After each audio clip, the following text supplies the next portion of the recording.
우리가 자주 사용하는 단어가 있습니다. 하나님의 나라. 이 나라라고 하는 이야기를 할 때는요, 그 나라에 누군가 왕으로 통치하는 분이 있다는 겁니다. 그리고 그 통치와 다스림 가운데 있는 백성들이 존재한다는 것이죠. 이 왕이라고 하는 단어, 특별히 하나님을 왕으로 묘사할 때는요, 하나님이 우리에게 어떤 분인가 하는 것을 아예 단적으로 보여주는 겁니다. 예수님도 이 땅에 평강의 왕으로 오셨죠. 메시아, 기름 부음 받은 자, 바로 왕이라고 하는 겁니다.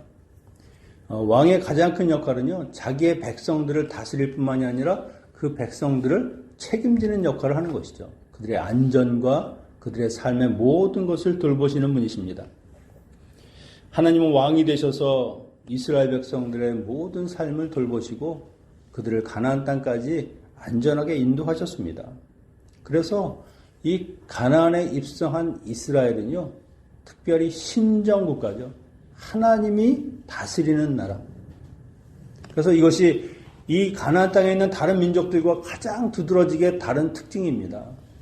그 나라의 사람들은요, 인간을 왕으로 세우고 그 왕을 섬기며 삽니다.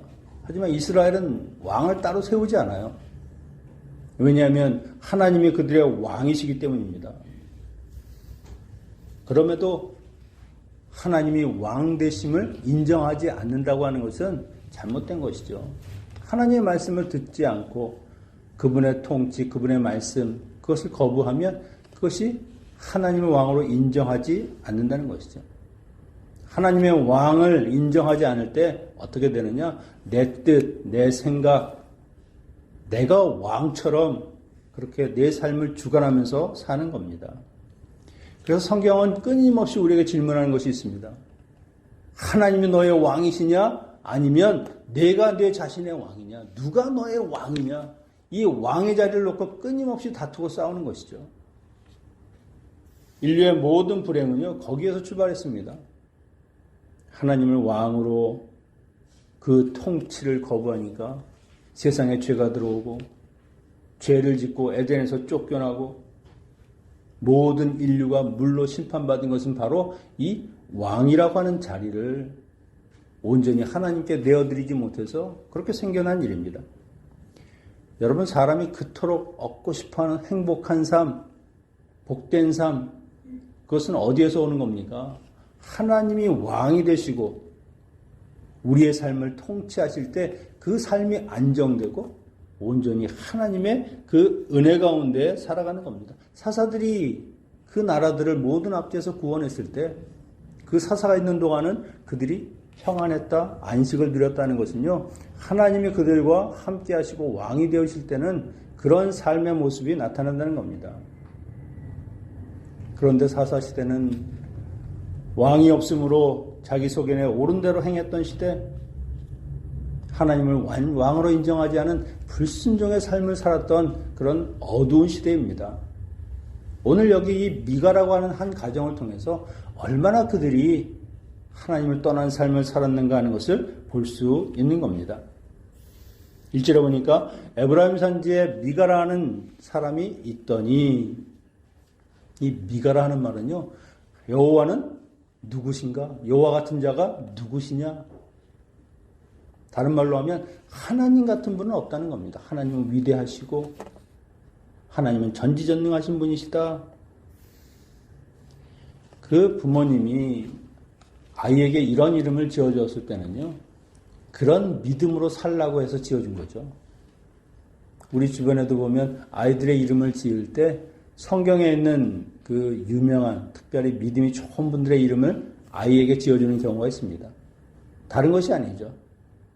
그분처럼 오직 하나님만을 섬기고 하나님을 믿음으로 살아가는 그런 삶을 살아라 하는 그런 바람이 그 이름에 담겨져 있는 겁니다. 제 이름은 제욱, 빛날 제자에다가 재상 제자, 빛나는 재상이 되어라. 저희 부모님도 정말 세상을 떵떵거리는 그런 재상과 같이 그렇게 살았으면 좋겠다는 그 기대가 제게 있는 것이죠. 그런 이름들을 생각해 볼 때마다 내가 정말 내 이름에 걸맞는 그런 부모의 소망을 가지고 살아가고 있는가? 아닌가? 좀 아쉬운 면이 없잖아 있죠. 이렇게 좋은 이름을 가진 미가, 그는 에브라임 산지에 살고 있었습니다. 이 에브라임 지역은요, 하나님의 언약궤가 있는 실로가 그곳에 있습니다. 이 당시에는 믿음의 중심지요, 모든 사람들의 관심이 바로 이 에브라임 지역에 모여 있는 것이죠. 그러니까 신앙적으로 보면 그는 그의 이름을 보나 그가 사는 위치를 보나 믿음으로 하나님의 은혜 가운데 살아가는 사람이다 하는 것을 보여주는 것입니다. 그런데 문제는 그의 삶을 보면 전혀 그렇지가 않다는 것이죠. 2절에 보면 그의 어머니에게 이르되 어머니께서 은 1,100을 잃어버렸으므로 저주하시고 내 귀에도 말씀하셨더니 보소서 그 은이 내게 있나이다. 내가 그것을 가져왔나이다. 그의 어머니가 이르되 내 아들이 여호와께 복받기를 원하노라. 무슨 이유인지는 모르겠습니다. 그 어머니가 은 1,100을 잃어버렸습니다. 마치 삼손을 드릴라가 팔았을 때 한 방백으로부터 받은 것이 은 1,100개죠. 그 사람이 바로 이 사람이라고 하는 이야기를 하는 것은 아니겠지만 그만큼 이 돈이 그렇게 좀 썩 좋지 않은 그런 일에 사용되었다는 것을 의미하는 겁니다. 그 어머니가 그 돈을 잃어버리고 나서 누군지 모르지만 내 돈을 가져간 사람은 천벌을 받을 것이다. 벼락을 치든지 아니면 평생 고생하는 그런 삶을 살게 될 것이다. 그렇게 저주를 했습니다. 그런데 그 저주를 아들이 들었어요.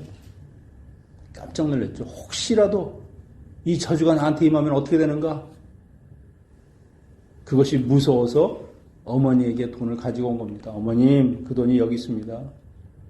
아들이 훔친 거죠. 이 은 1,100이면 현재 가치로는 약 4억, 5억 정도 합니다. 그런데 재미있는 것은 그 어머니가 그 돈을 받으면서 자기 아들이 여호와께 복받기를 원하노라 그렇게 축복을 하고 있다는 겁니다. 이 아들은 자기의 죄를 고백할 때 내가 지금 정말 그 죄에 대해서 참여를 하고 반성을 하면서 그 어머니께 드리는 것이 아닙니다. 저주받는 것이 무서워서 그 저주를 면하기 위해서 어머니께 드리는 것이죠. 그 어머니는 또 이 아들을 용서하는 것이 아닙니다. 그 저주가 자기 아들에게 미치면 결국 자기를 저주하는 게 되니까 빨리 그것을 복으로 바꾸는 것이죠. 그것도 하나님의 이름을 걸고. 이런 걸 보면 이 가정이 정말 신앙적으로 바른 가정이 맞는가 하는 의구심이 듭니다. 근데 3절에 가면 더 과간입니다. 미가가 은 1,100을 그 어머니에게 도로주매 그 어머니가 이르되 내가 내 아들을 위하여 한 신상을 새기며 한 신상을 부어 만들기 위해 내 손에서 이 은을 여호와께 거룩하게 드리노라. 그러므로 내가 이제 이 은을 내게 도로 주리라.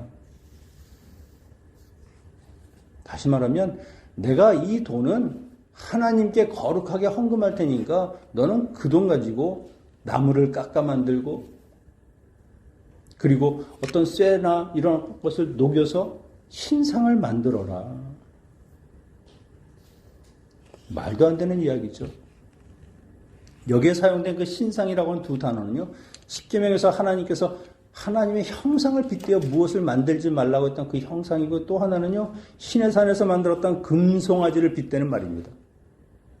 완전한 우상 숭배요. 하나님을 배신하는 것이죠. 하나님께 드린 예물인데 하나님이 하지 말라고 하는 그 십계명의 말씀을 어기고 신상을 만들어서 그것을 집안에 놓고 하나님처럼 섬기든 우상처럼 섬기든 섬기겠다.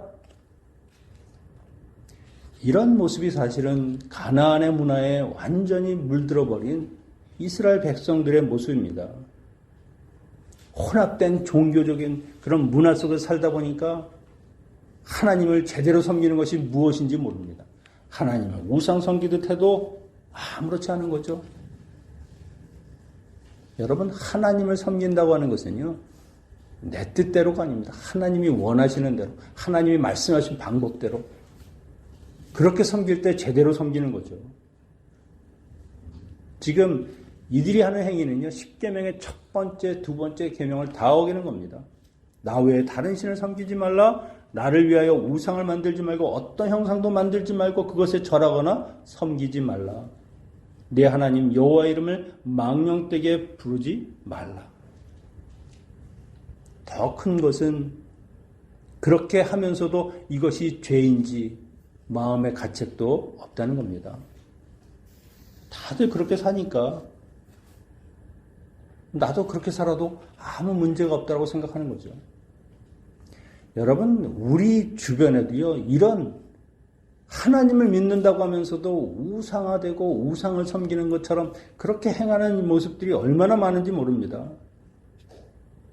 하나님을 믿기는 하는데 오늘의 운세는 좀 보고, 때로 좀 어려운 일을 만나면 점도 가서 좀 보고, 십자가를 나를 지켜주는 어떤 수호신처럼 여기기도 하고,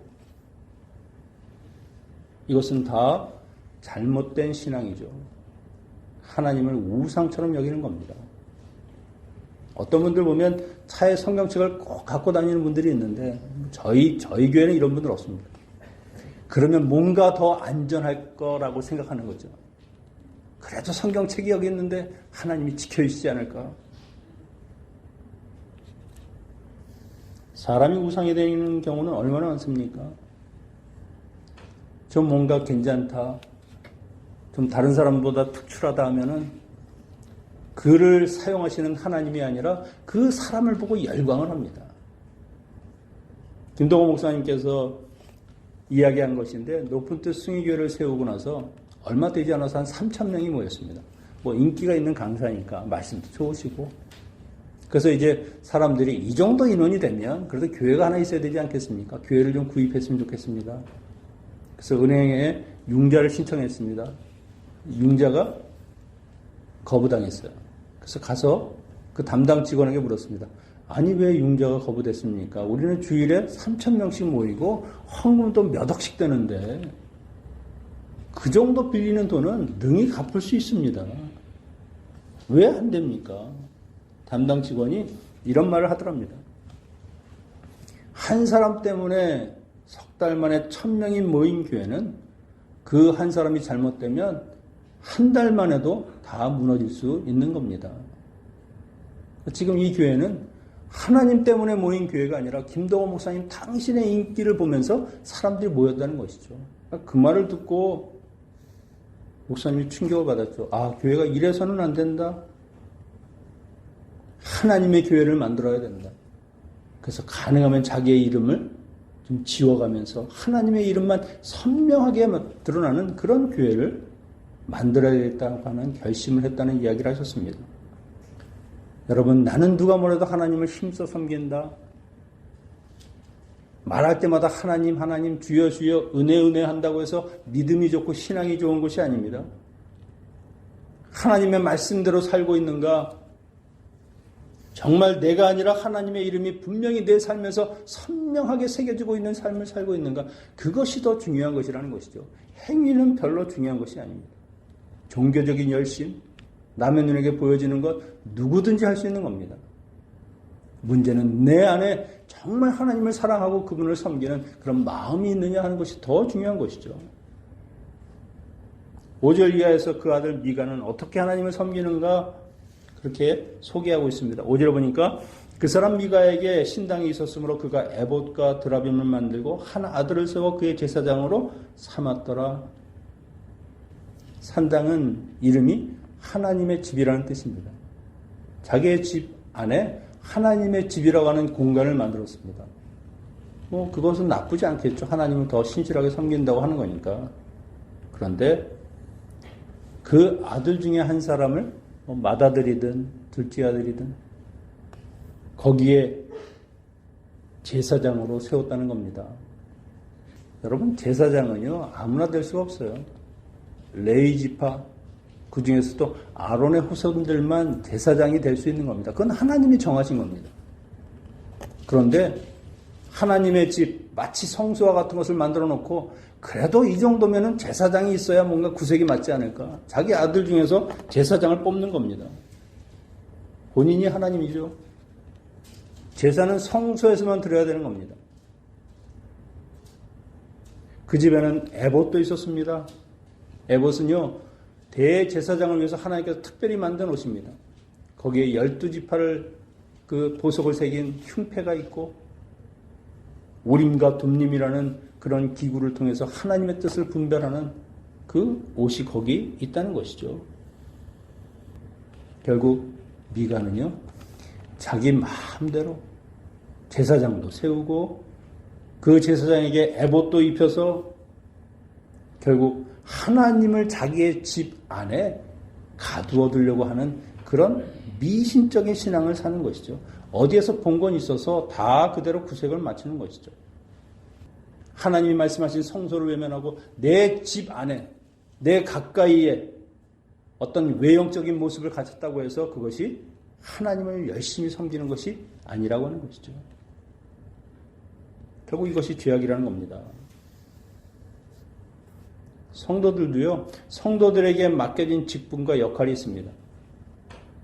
그 역할과 직분이 아무리 세상적으로 좋은 일, 선한 일을 하는 것처럼 여긴다 할지라도 그것이 하나님의 말씀에 벗어나고 성도의 신분에서 벗어난다고 하면 그것은 선한 일이 아니라 죄라고 하는 겁니다. 여기 또 하나 드라빔이라고 이야기하죠. 이 드라빔은요, 가정 수호신입니다. 창세기 31장 14절에 보면 이 라헬이 아버지의 집을 떠날 때 그 라반의 집에서 이 드라빔을 훔쳐서 숨겨서 달아납니다. 그런데 라반이 추격해오죠.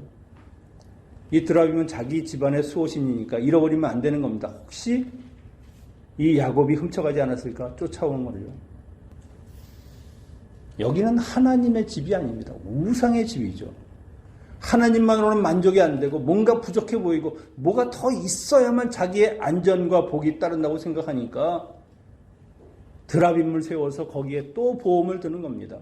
2중 3중으로 어느 것 하나는 걸리겠지. 하나님이든 드라빔이든 누구든 상관없다. 나를 도와주는 그 신을 나는 섬기겠다. 뭐 우리가 오늘은 기독교인, 내일은 불교인, 또 그 다음 날은 힌두교인, 이렇게 살 수는 없는 거 아닙니까? 사람이 해서 되는 일이 있고 해서는 안 되는 일이 있습니다. 이것이 바로 당시의 사람들의 신앙관입니다. 그들의 삶의 모습이죠. 그냥 하나님을 섬기듯이 우상도 섬기고 우상을 섬기듯이 또 하나님을 섬기고, 사사기 기자는 이런 미가의 신앙을 한마디로 정리합니다. 6절에 우리 한번 같이 읽겠습니다. 시작. 그때는 이스라엘에 왕이 없었으므로 사람마다 자기 소견에 옳은 대로 행하였더라. 자기 집에 신당을 만들고 제사장을 세우고. 그런데 그 삶의 뒷면에는 무엇이 있습니까? 어머니의 돈을 훔치고 세상과 물질을 사랑하는 비열한 삶을 사는 사람이 미가입니다. 이것이 하나님을 왕으로 섬기지 않을 때 인생들에게 일어나는 이런 비참한 삶의 모습이죠. 내가 왕이 되어 행세를 하고 내 소견은 내가 그냥 뜻하고 옳은 것이라고 생각하고 내가 좋다고 생각하면 다 하는 겁니다. 하나님이 싫어하시든 하나님이 원치 않든 상관없이. 그러니 그 삶이 어디로 가겠습니까? 패망의 길로 가는 겁니다. 그런데 이 왕이 없으므로 자기 소견에 옳은 대로 한다는 이 말은요, 이 사사기 21장 끝날 때까지 계속해서 반복해서 나옵니다. 이런 불신앙의 또 다른 모습을 보여주는 것이 있는데 바로 레위인이라는 겁니다. 레위인은 이스라엘의 그 종교적인 것을 이끌어가고 하나님과 인간 사이에서 중재하는 아주 중요한 역할을 하는 사람입니다. 이 하나님의 역할을, 하나님을 섬기는 그 직무를 담당하는 사람이 부정하게 되고, 그리고 그가 타락했다고 하는 것은요, 이스라엘 전체가 얼마나 부패했는가 하는 것을 보여주는 것이죠. 베들레헴에 있는 한 청년 그 레위인이 에브라임에 와서 일할 곳을 찾았습니다. 그가 미가를 만났습니다. 마침 내 아들이 제사장이라는 것이 뭔가 꺼림칙했는데 그래도 제사장은 레위인이 돼야지. 당신이 우리 집에 와서 좀 제사장을 해주면 안 되겠습니까? 내가 해마다 은열과 의복 한 벌 먹을 것을 주겠습니다. 당신의 생계를 내가 책임지겠습니다 하는 거죠.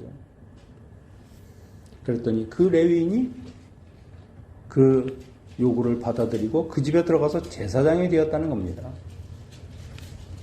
여러분, 제사장은 아무나 되는 것이 아니죠. 레위 지파도요, 그 직분에 따라서 하나님을 섬기는 제사장이 있고, 또 성전에서 음악을 다루는 사람도 있고, 성전의 관리와 문지기를 맡은 사람들도 있습니다. 그 외에는 백성을 가리키기도 하고,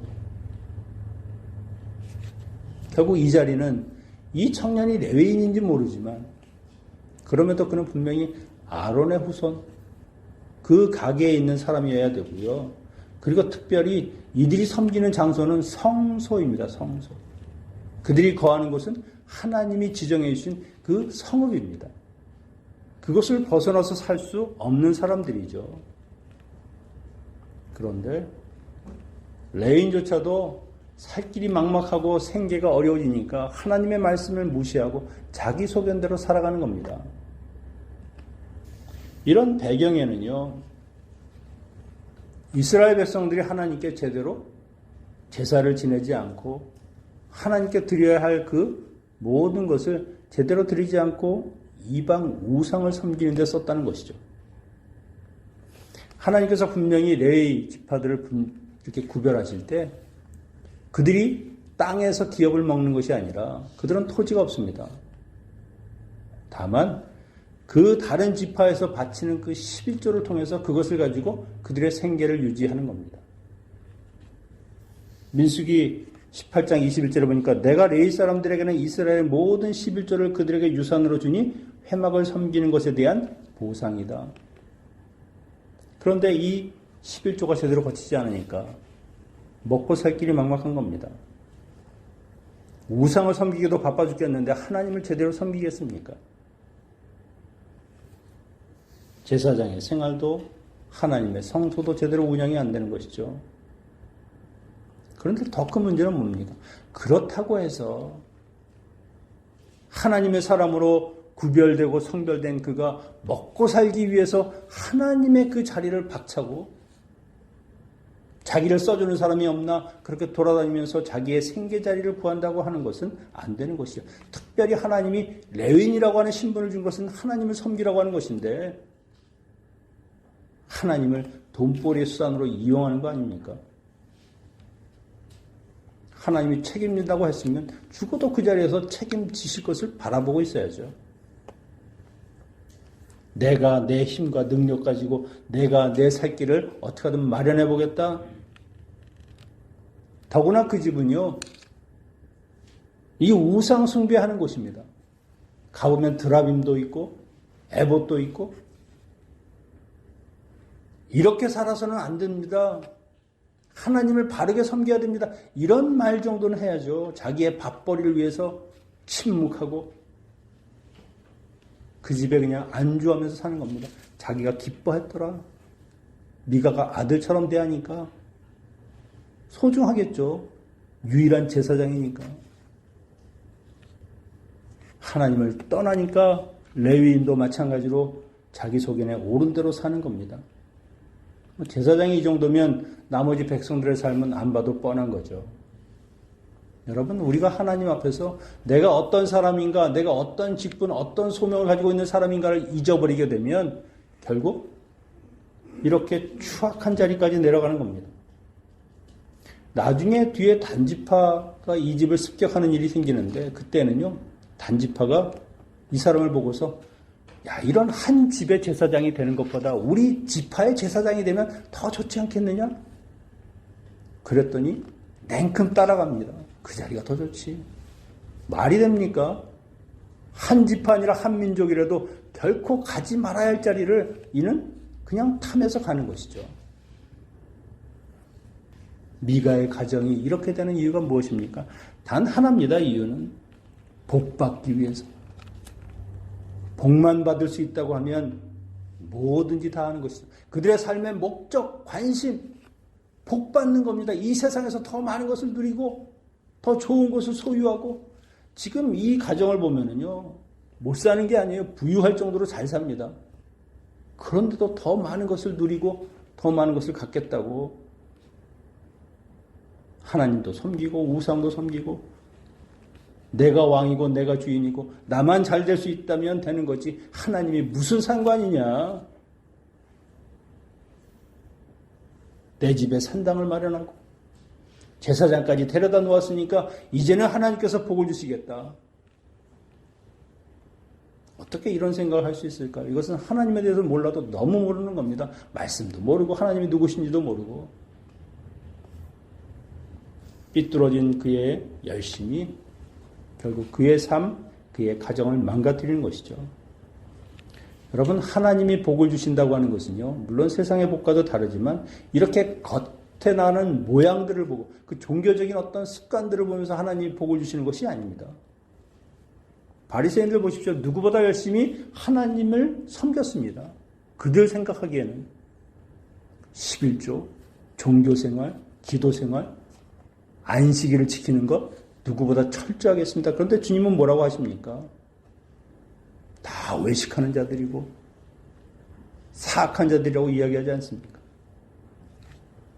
사도 바울이 디모데후서 3장 5절에 말세에 경건의 모양은 있으나 경건의 능력을 부인하는 자가 나타날 것이다.